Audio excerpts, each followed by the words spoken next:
You know that feeling when everything just stops, like the air gets heavier, your ears start ringing, and all you can hear is your own heartbeat pounding inside your chest. That's exactly what hit me when Melissa from HR slid the document across the table. Odessa, she said softly, almost rehearsed. This reflects the company's new compensation alignment.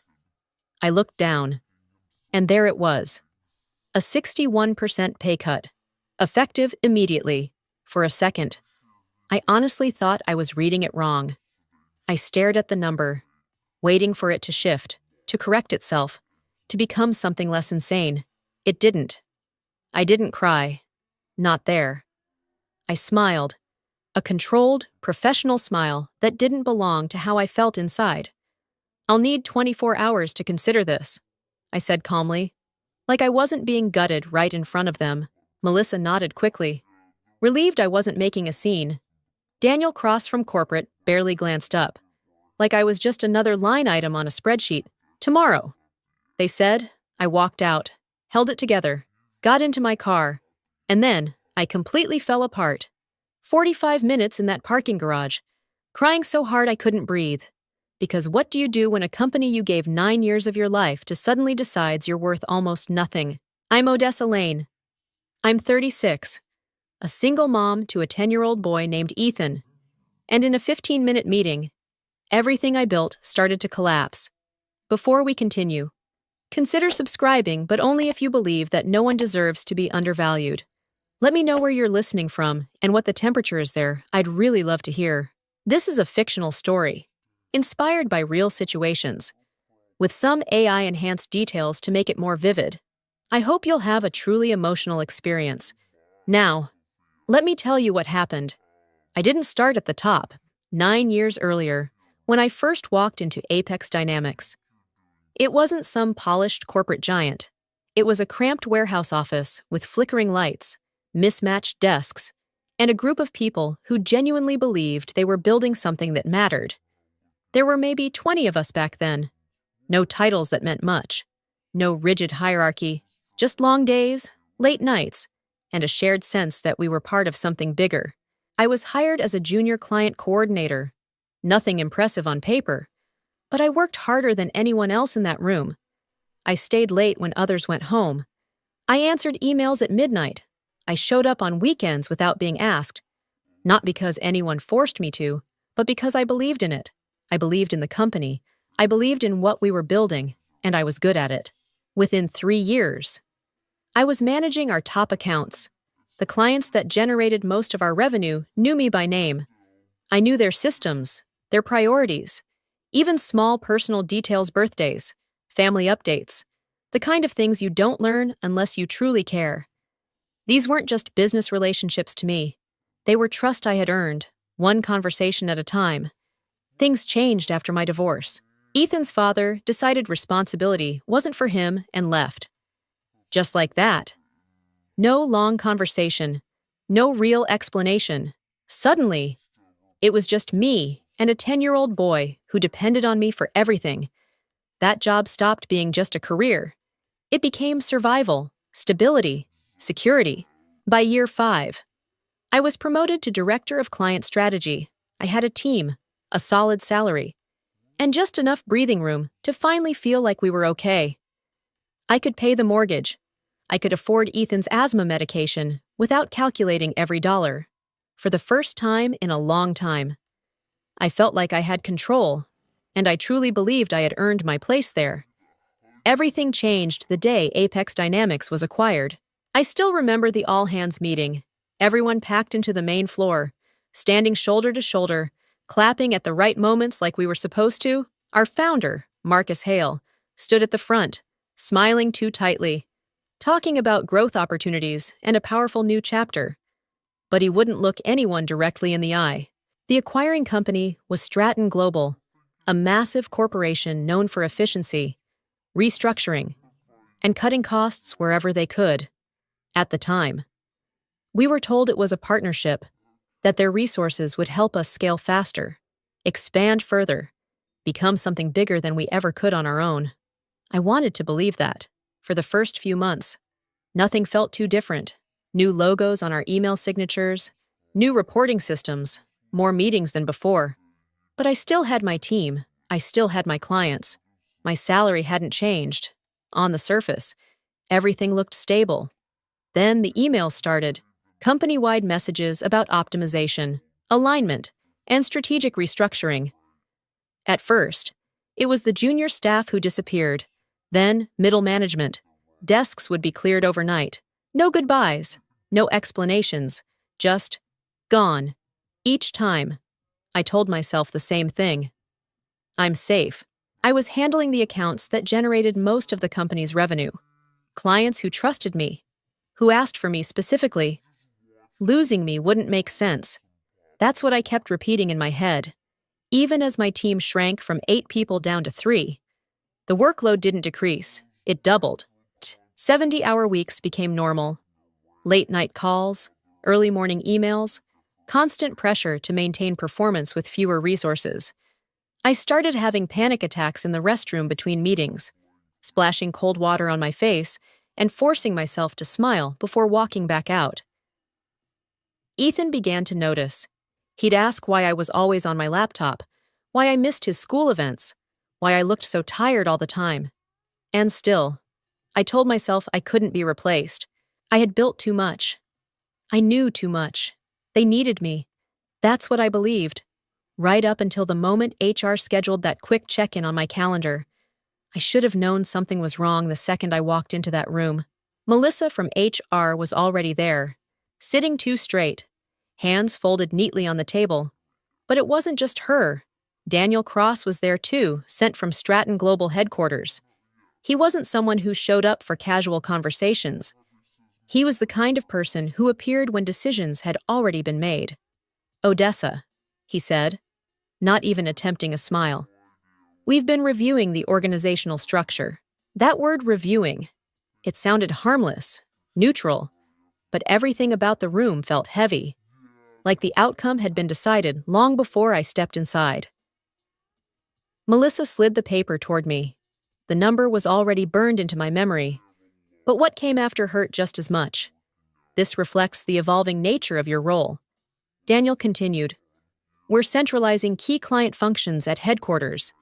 Your position will transition into a regional support capacity. Regional support. It sounded like a downgrade because they were taking my clients, my authority, everything I had built, and leaving me with a fraction of the pay to do the same work. You'll maintain your current responsibilities during the transition. He added casually, of course I would.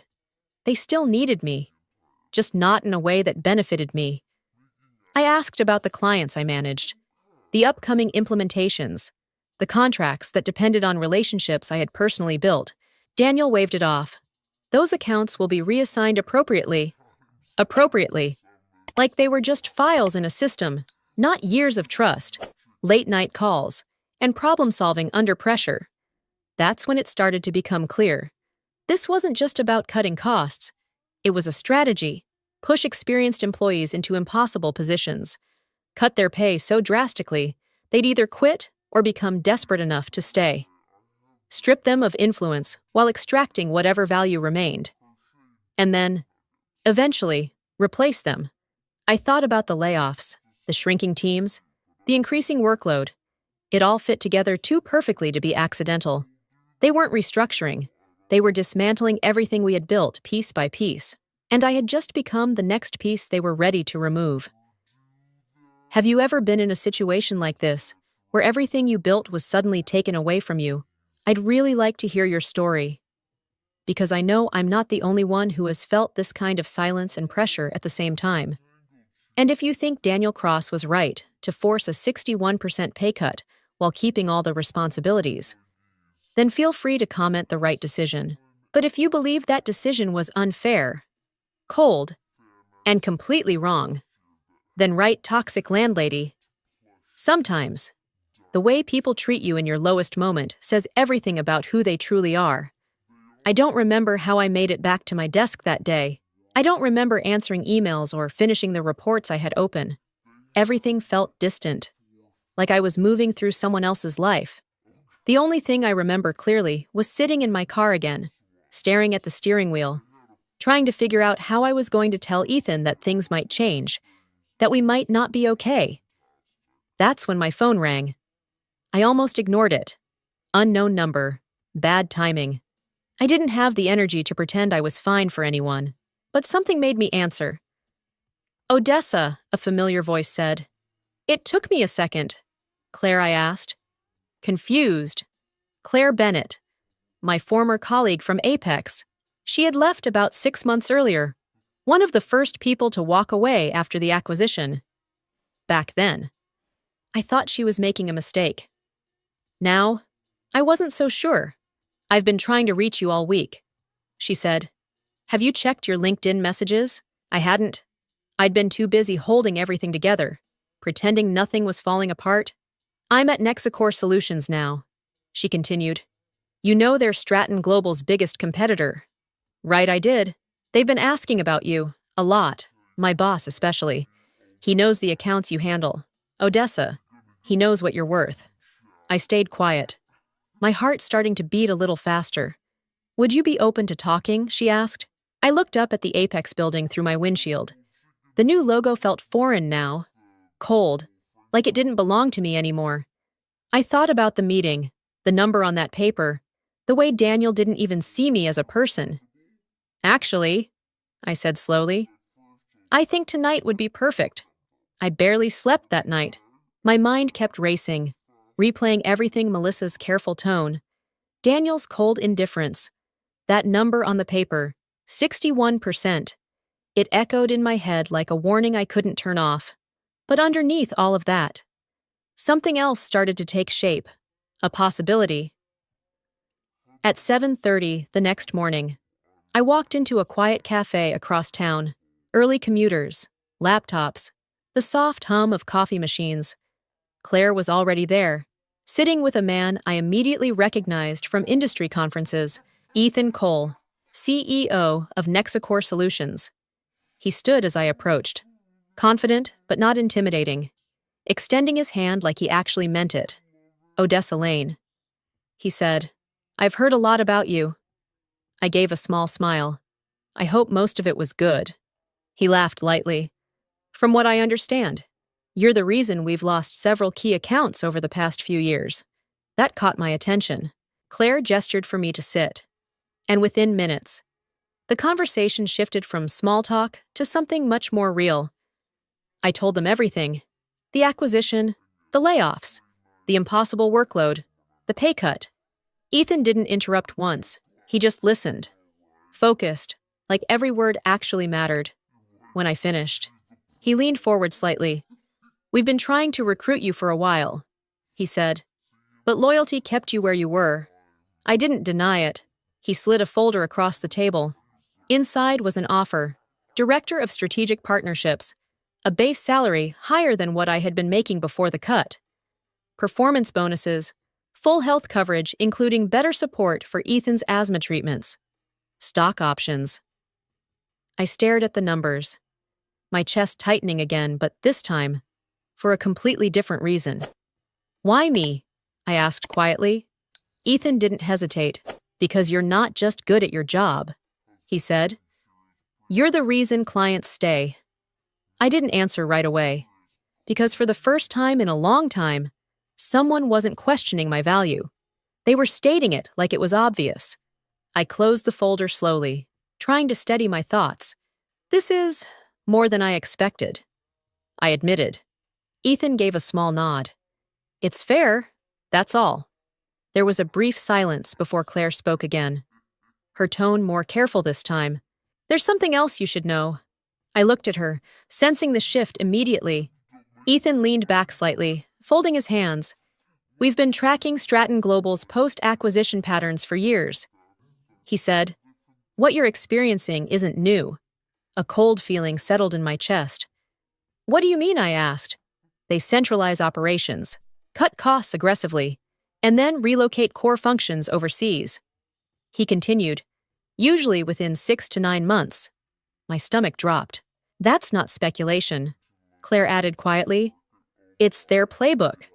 I felt my grip tighten on the edge of the table. So the pay cut? I started. isn't just about saving money, Ethan finished. It's about pushing senior employees out before they have to pay severance, or keeping them just long enough to transfer knowledge. Transfer knowledge, train your replacement. The words hit harder than anything Daniel had said in that meeting. I thought about the phrase transition period, about how they insisted I keep all my responsibilities, about how vague they had been when I asked who would take over my accounts. They weren't planning to keep me. They were planning to use me. 8 months. That's all the time they expected me to stay, to hand over everything I had built, every relationship, every detail, every system I understood better than anyone else, and then what I would be gone anyway, except this time, with less money, less leverage, and no warning. I leaned back in my chair, my thoughts suddenly very clear. This was never a negotiation, it was a countdown. 3 hours later, I walked back into Apex Dynamics with the signed offer from Nexicor in my bag and a calm I hadn't felt in months. Daniel Cross was already waiting in the same conference room. Melissa sat beside him, a folder with my name on it placed neatly in front of her. They both looked up as I entered, expecting compliance or hesitation. Odessa, Daniel said, checking his watch. Have you made your decision? I took a seat across from them, placing my hands on the table. Steady, I have a few questions first, I said. His expression tightened slightly.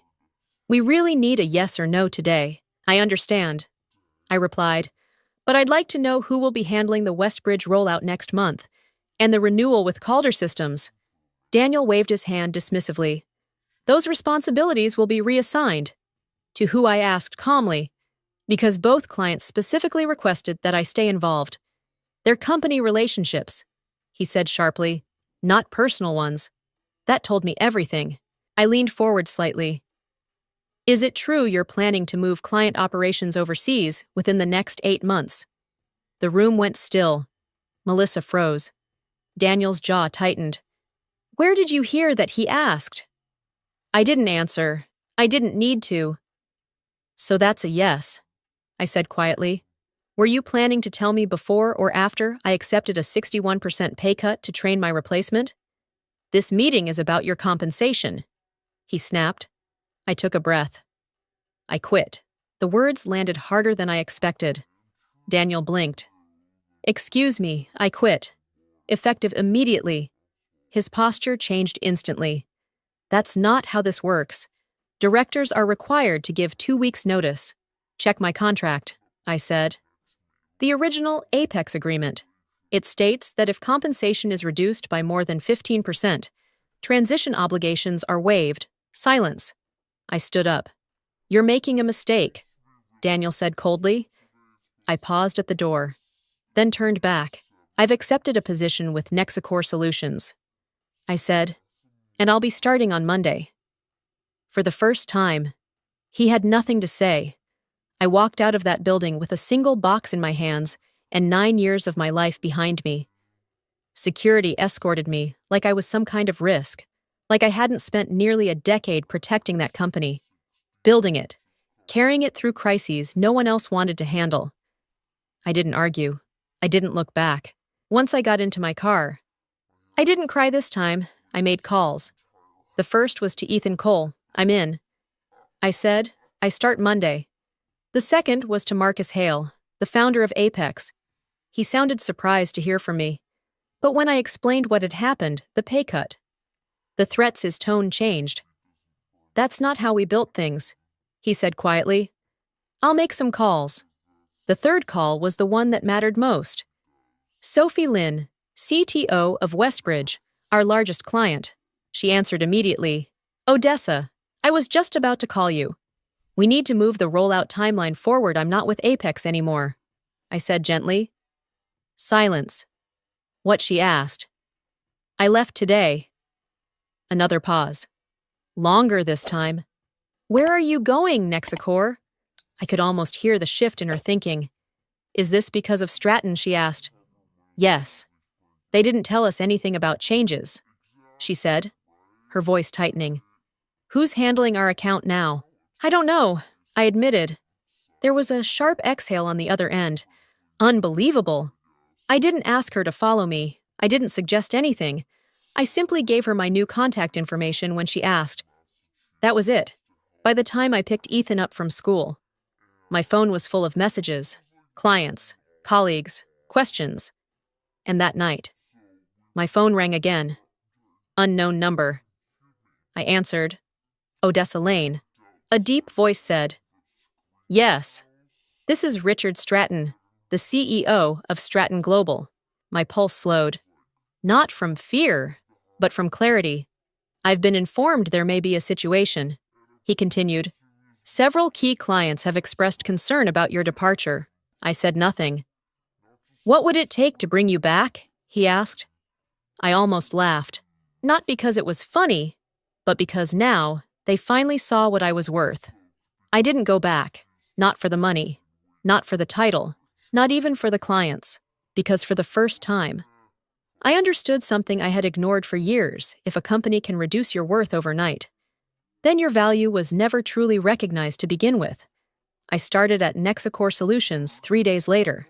They gave me a real office, a real team, and something I hadn't felt in a long time: respect. Within weeks, 2 of my former teammates joined me. Within months, several major clients chose to move not because I asked them to, but because they trusted the person who had always shown up for them. 3 years later, I'm now Executive Vice President of Client Strategy. I lead a team of over 20 people. I earn more than I ever imagined back then. But more importantly, I have my life back. I make it home for dinner with Ethan almost every night. I don't miss his school events anymore. I don't answer emails at 3 a.m. I don't feel like I'm constantly one bad decision away from losing everything. And sometimes, I think back to that meeting, that piece of paper, that moment they believed I had no power. They were wrong. The real turning point wasn't the offer. It wasn't the clients. It was the moment I chose to stop accepting less than I deserved. Because the greatest revenge isn't destroying them. It's rebuilding yourself and walking away stronger. If you would do the same as I did, walk away from a company that undervalued you and choose a path where your worth is truly recognized, then right, you did very well.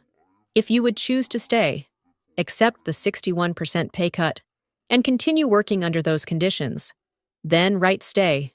And if you're still thinking about what you would do in that situation, just right time. I would really like to know your thoughts.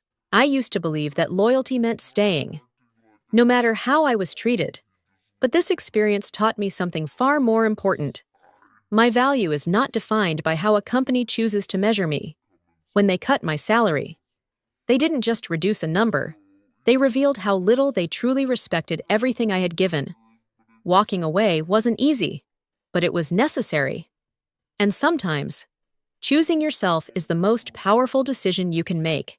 If this story resonates with you, then you're someone who understands self-worth, and that matters more than you think. So, if you believe in standing up for yourself, consider subscribing, leave a comment sharing your thoughts, and like or share this video so more people like you can feel seen. Because together, we're not just watching stories, we're building a community that knows its worth.